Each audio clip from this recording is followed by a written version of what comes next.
કેટલાક લોકો આપણને એ માટે નફરત કરશે કારણ કે આપણી સાઈડની સ્ટોરી તેમણે સાંભળી જ નહીં હોય. આપણા તરફની મોટાભાગની નફરત આપણા વિશે નથી હોતી. એ આપણી ગેરહાજરીમાં કોઈએ કહેલી વાર્તા વિશે હોય છે. એને નરેટિવ બાયસ કહેવાય છે. જ્યારે લોકોને પૂર્ણ હકીકત ખબર નથી હોતી ત્યારે તેઓ પોતાની વાર્તા બનાવી કાઢે છે અને જે માહિતી ખૂટતી હોય એમાં પોતાની કાલ્પનિક સ્ટોરી જોડી દે છે. અને કમનસીબે આ મોટાભાગની કાલ્પનિક વાર્તાઓ આપણી વિરુદ્ધમાં હોય છે. પણ નિશ્ચયે કહ્યું છે તેમ રંજ એ વાતનું નથી કે તમે મારા વિશે જુઠ્ઠાણું ફેલાવો છો. દુઃખ એ વાતનું છે કે હવેથી હું તમારા પર ભરોસો નહીં કરી શકું. હકીકત એ છે કે લોકોને આપણા સત્ય સાથે કોઈ નિસ્બત નથી.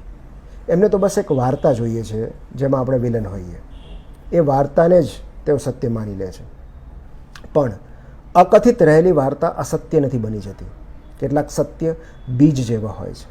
એ દટાયેલા રહીને ધીમે ધીમે અંકુરિત થાય છે અને સમય આવે સપાટી પર ઉગી નીકળે છે.